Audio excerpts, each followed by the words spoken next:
Hari ini saya Yusuf Mansur punya perusahaan yang kalau kita jual hari ini Pak, nilainya 10 triliun rupiah.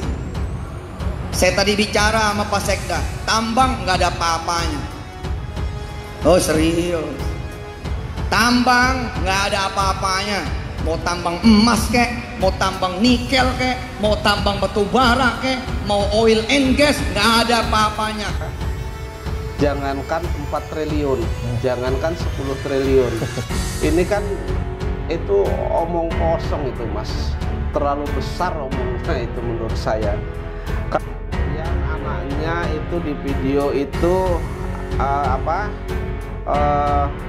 dikelilingi oleh uang, kemudian ngambil uang dan lain sebagainya. Ya saya tidak tahu apakah itu hanya pencitraan. Kenapa sih saya mati-matian mempertahankan 100% kepemilikan? Kalau saya pengen jadi pengkhianat bangsa, saya jual aja udah triliun Pak. Apalagi udah dinawaran sampai 4 triliun. Ini mungkin kalau ini live nih 5 kota sama 1-2 provinsi 10 triliun harganya. Rasa malu atau mungkin rasa malu itu bagi mereka sudah tidak ada Mas Adi. Yusuf Mansur gitu, dengan izin Allah Ustadz kan. Iya. Perilakunya perilaku Ustadz dong, amanah kan. Assalamualaikum warahmatullahi wabarakatuh. Hari ini telah dilakukan bipatrit antara kami selaku kuasa hukum karyawan dengan kuasa hukum PT Peritra Sentosa Internasional atau lebih dikenal dengan Paytren yang dimiliki atau ownernya yaitu Yusuf Mansur. Tadi sekiranya jam 10 kami melakukan bipatrit di Starbucks Bekasi, Grand Wisata Bekasi. Berkaitan dengan hal tersebut, agendanya hari ini bipatrit adalah tanggapan daripada pengusaha yaitu PT Peritra Sentosa Internasional atau Paytren. Hari ini beliau menanggapi bahwa PT Peritra Sentosa Internasional tetap tidak mau membayar kewajibannya pada waktu yang telah ditentukan oleh karyawan. Mintanya bersedia membayar tetapi dicicil selama 6 bulan. Dimulai pada tanggal 31 Maret 2023. Jadi kalau sekarang ini Juli, Agustus, September, Oktober, November, Desember, Januari, Februari, Maret. Jadi 9 bulan lagi baru dicicil. Oleh karena itu, karena ini telah kami bicarakan dengan klien kami 14 karyawan tersebut, apabila tidak dibayar pada hari ini terakhir, maka kami menolak usulan-usulan tersebut. Karena ini usulannya jauh panggang daripada api, maka kami menolak usulan tersebut. Sehingga tadi dibuat berita acara deadlock untuk bipatrit. Surat dari PT Paytren itu bisa kami tunjukkan ini suratnya.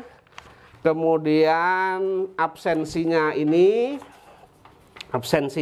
Kemudian berita acara bipatrit hari ini yang menyatakan hari ini deadlock bipatrit, sehingga nanti akan kami kembalikan kepada Disnaker Kota Bandung karena ini lokus deliktinya di sana. Begitu. Baik Pak Zaini, tadi sudah Pak Zaini sampaikan bahwa intinya PT VSA ini menolak untuk membayar hak-hak mantan karyawan dalam kurun waktu 2 minggu ini Pak ya? Dalam kurun waktu 2 minggu, kan kami beri waktu pada saat mediasi kemarin itu tanggal 1 Juli 2022, itu kami mengusulkan atau kami meminta dibayar paling akhir tanggal 15 Juli 2023 begitu. Oke, baik Pak.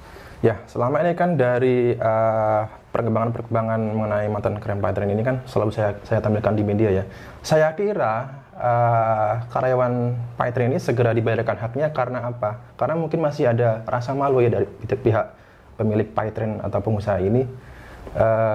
sebagaimana yang kita ketahui Yusuf Mansur kan selalu membanggakan PayTrend, bahkan di kesempatan lain mengatakan bahwa PayTrend value-nya, nilainya itu bisa laku sampai 4 triliun, bahkan di kesempatan lain mengatakan laku sampai 10 triliun gitu Pak. Nah, ini bagaimana tanggapan Pak Zaini? Begini, kalau menurut pendapat saya, jangankan 4 triliun, jangankan 10 triliun. Ini kan itu omong kosong itu Mas. Terlalu besar omongnya itu menurut saya. Karena jangankan 4 triliun atau 10 triliun, ini kan dari gaji karyawan, 14 karyawan yang saya usulkan itu adalah 616 juta. Kemudian dihitung-hitung lagi oleh PSI, pengusaha PayTrend, itu dia mengatakan 451 sekian lah ya. Jadi hampir 452. Yang jumlahnya sekecil itu saja ya kan. Itu saja mereka tidak mau bayar. Atau memang perusahaan ini ya beginilah, kalau di perkara-perkara lain kalau uang masuk gampang, keluar harus berdarah-darah. Sebagaimana juga perjuangan daripada teman-teman TKI yang mereka melakukan gugatan di Tangerang itu kan 2 perkara itu di NU semua Mas Haji. Ya saya kira kalau sudah masuk ke sana memang kita harus berdarah-darah untuk perjuangkan hak itu. Tapi tidak apa-apa, yang namanya saya berjuang untuk karyawan. Ya bahasanya itu berjuang untuk uang cilik nggak apa-apa. Saya terus tetap akan berjuang dan mengejar ini hak-hak daripada 14 karyawan ini sampai dengan PHI. Pokoknya sampai dengan upaya hukum yang terakhir begitu Mas. Kalau permasalahan ini menyangkut mengenai investor, ya mungkin oke lah ya, kita harus berjuang sampai pengadilan. Tapi ini kan karyawannya gitu loh Pak. Yang mereka itu sudah lama berjuang sama-sama bersama mereka begitu Pak. Nah, bahkan Yusuf Mansur kan belum lama ini kan juga dimuat di media, mempunyai banyak saham ya, diantaranya saham SBAT, saham Pura, MNC, Bank MNC Group senilai 80 miliar, bahkan warung Chic and Steak Bebek Haji Slamet, Mas Mono juga ya bisa bayar pajak sehari berjuta gitu loh Pak. Maksud saya kan, ya dia itu sendiri bisa ngomong sebesar itu kan artinya mereka mampu gitu. Apa nggak punya rasa malu atau mungkin sudah putus urat malunya gitu?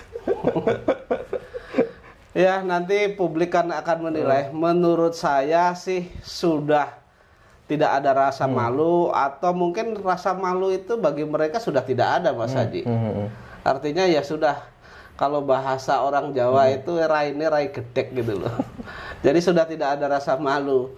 Nah, kalau kita berbicara masalah perusahaan, karyawan ini kan aset perusahaan. Iya, betul. Ya, yang mereka juga tanpa karyawan perusahaan tidak bisa jalan kan. Betul. Nah, ternyata ini kan karyawan sudah bekerja, sudah berprestasi, ternyata gajinya, kemudian THR, dan kemudian pesangon yang sudah di PHK saja tidak dibayar. Ini menurut saya kuadrat ya, menurut saya kuadrat kejinya ya. Jadi dolim sekali. Ya, kalau selalu bicara mengatasnamakan Allah, tetapi kenyataannya dalam faktanya gaji karyawan saja tidak dibayar. Bahkan saya dengar dari 14 karyawan ini ada yang istrinya itu hampir melahirkan, jadi mereka butuh uang sekali Mas Haji. Oh iya, Mas Ruslan Hidayat itu Pak ya, Mas Ruslan Hidayat kemarin. Mas Isap Muhammad Syafi'i, kalau nggak salah ya, Muhammad Syafi'i. Oh iya, Mas Isap. Tapi kalau Mas Ruslan itu sampai jual motor ya, sampai jual motor. Saat itu juga sedang kehilangan putranya begitu, karena musibah meninggal dunia. Tetapi ya itu tadi, hak-haknya juga belum terbayarkan sampai sekarang. Bahkan masih Kijat Mika sendiri sampai sekarang juga masih ya sana sini cari sampingan begitu. Nah, Pak, ternyata ini ya Pak ya, lawyer dari PayTrend ini, PT Visa ini sama dengan lawyer yang menangani kasus JPN Batubara Pak ya? Ya, jadi begini, lawyer yang dipakai di PayTrend ini untuk menangani apa karyawan ini ya. Kalau karyawan kan kuasa hukumnya saya, kemudian perusahaan memakai lawyer Mas Ari Sunarya ya. Itu sama dengan yang menangani PayTrend ini, sama dengan yang menangani gugatan yang saya gugat di Pengadilan Negeri Jakarta Selatan itu. Ya, teman-teman, jadi kan saya kemarin juga sempat tapi tadi Mas Haji, beliau kan kemarin mengundang saya, ya kan? Beliau yang tanda tangan, ternyata hari ini tadi tidak bisa datang juga. Itu hanya diwakili oleh Bayu Tri Pamungkas, Mas. Oke, ya. Iya. Teman-teman, jadi kan kemarin saya sempat menghadiri sidang JPN Batubara ya. Nah, ini saya lihat, oh ini ternyata lawyernya sama dengan lawyer yang menghadiri bipartit ketiga kemarin Pak ya? Betul. Oke Pak. Nah, ini bukan hanya masalah apa namanya sesumbar masalah kekayaan atau bagaimana, tapi ini juga menyangkut seorang yang diklaim sebagai ustadz gitu. Kan di dalam Islam bahkan ada hadis, bahkan bayarlah upah karyawan itu sebelum keringat kering Pak gitu Pak. Betul ya. Oke. Pak, dan selama ini Pak kita tahu Yusuf Mansur itu kan juga sering jalan-jalan Pak ke Yaman, ke Mesir dan sebagainya, itu kan juga butuh biaya besar Pak. Iya. Nah, jalan-jalan ke luar negeri aja mampu, masa bayar karyawan nggak mampu? Jangankan itu Mas Haji, satu hari bayar pajak antara 100 sampai 200 juta. Kemudian bagi-bagi uang antara 12 miliar sampai 15 miliar. Kemudian jalan-jalan kemana-mana. Kemudian anaknya itu di video itu dikelilingi oleh uang, kemudian ngambil uang dan lain sebagainya. Ya saya tidak tahu apakah itu hanya pencitraan, tapi kenyataannya terhadap karyawan aja nggak bayar Mas Haji. Iya. Karyawan tidak mau bayar, kemudian orang yang berinvestasi juga uangnya tidak dikembalikan, ya kan begitu. Ya inilah kehidupan dunia Mas Haji. Oke.